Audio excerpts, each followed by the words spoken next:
swastika. All right. So here's the thing.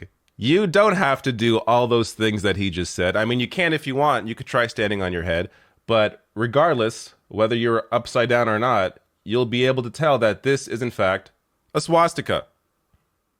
Yet the Newsmax anchor, Greg Kelly, trying to claim, this guy's in prime time, one of their main shows, trying to claim this is not a swastika.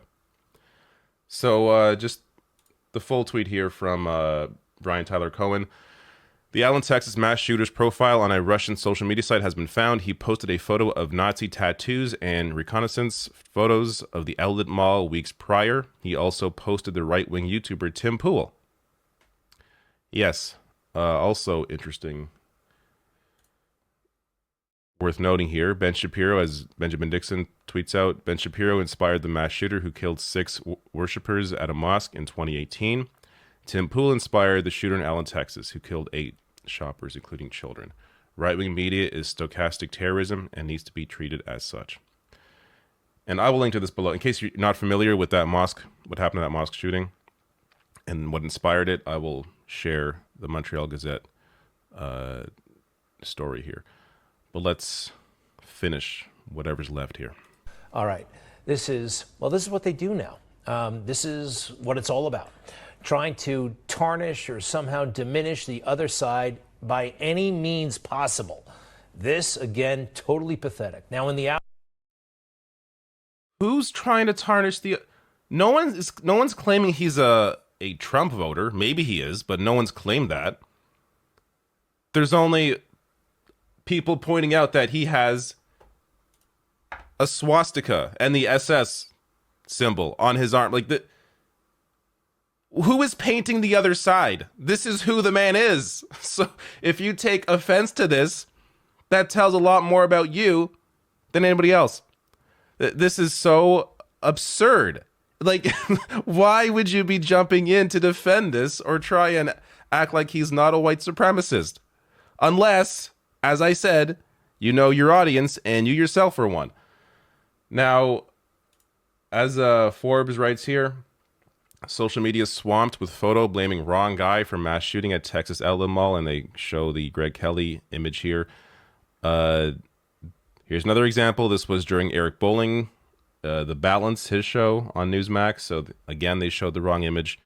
As Forbes writes here, the photo does show a Mauricio Garcia, but he's 36 years old, 3 years older than the actual shooter who opened fire on innocent bystanders on Saturday. That man's mugshot was taken on August 4th, 2022, when he was arrested, and he has nothing to do with the shooting at an Allen Outlet Mall over the weekend.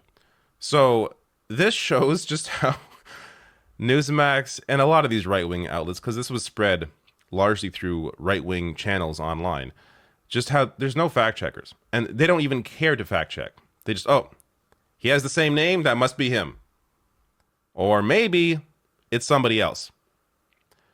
Now, as New York Times writes here, the writer of the post, speaking of social media posts that were done by Mauricio Garcia, the actual shooter, suggests several times that they are of Hispanic origin, at one point indicating they are originally from Mexico. There was also a clear embrace of white supremacy. As recently as last month, the account contained a post saying that white people and Hispanics have a lot in common. So this is the other thing that right now the right is freaking out about, because again, they are trying to claim he's not a white supremacist. I wonder why. They are perplexed by the idea that someone who's Hispanic can be a white supremacist. Yet this is very common, actually. On its face, if you're not familiar with this stuff, it may seem surprising, and you may wonder, how is that possible? This piece in Axios does a good explanation of it. So this is from a year ago. Their piece here, The Rise of White Nationalist Hispanics. So Nick Fuentes is a major white nationalist, public white nationalist. You also have Cuban-American Enrique Tarrio, the former leader of the Proud Boys. And as they go on to write here, experts tell Axios far-right extremism within the Latino community stems from 3 sources: Hispanic Americans who identify as white, the spread of online misinformation, and lingering anti-Black, anti-Semitic views among U.S. Latinos that are rarely openly discussed.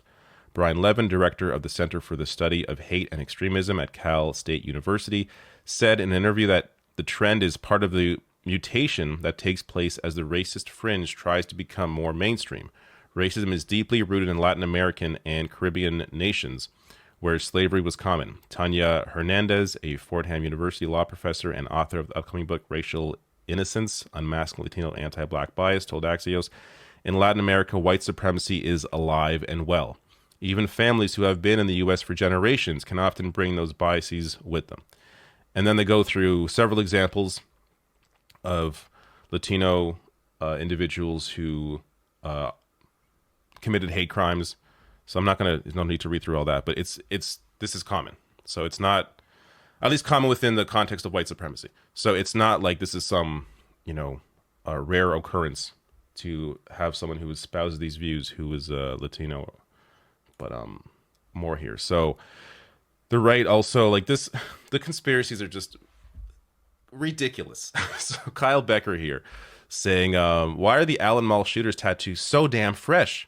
A Hispanic man with recent tattoos of Nazi symbols and the city of Dallas. This just doesn't add up. And I love this reply here from Wild saying, Kyle, do you not know how photographs work? They capture a moment in time. So what you're seeing in those photos is him in the past. Like a lot of people who get tattoos, he probably took these pictures right after he got the tattoos. It doesn't mean he took these right before he committed the shooting. So they are just grasping for any straw possible. No, he can't possibly be a white supremacist. And again, why would they be so concerned about that? It is amazing. Just the obvious telling on themselves that they are doing in all of these attempts to deny this obvious white supremacist. Dean Cain here, remember that actor in who was Superman in the 90s? I used to watch that show. But he is completely lost his mind. So Dean Cain here saying, I prefer dangerous freedom over peaceful slavery. Referring to Gavin Newsom's tweet here saying, this is freedom to be shot at a mall, shot at school, shot at church, shot at the movies. We have become a nation that is more focused on the right to kill and the right to live. This is not what the American people want. Do your damn job, Congress. So Dean Cain thinks he rather live in a dangerous freedom. But great point here by Matt Novak saying, I don't know how you can watch hundreds of people evacuating a mall with their hands up and convince yourself this is freedom. This isn't freedom. This is being trapped by an extremist fringe. There are countries like Canada, where I'm from, where you can still own a gun. There's just a proper process you have to go through. There is training. There is background checks. There's a 30-day waiting period. They have to talk to your partner. They talk to past partners. They get clearance. There's a whole process, whether it's licensing a gun or whether it's the ability to actually purchase one.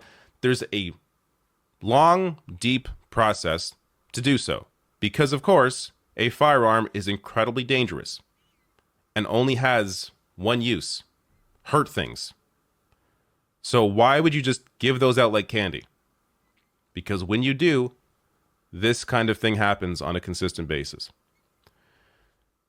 And as I said in my other video, in case you missed it, the issue here is very clear.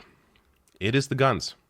It's not video games, because other countries, Canada, Europeans, play the exact same shooting games. It's not movies or gun culture even, because other countries like action movies. They enjoy explosions. They like seeing, guns in movies or whatever. It's not that. It is the guns, the easy access to firearms. That is the problem. Until you address that, things like this will continue happening.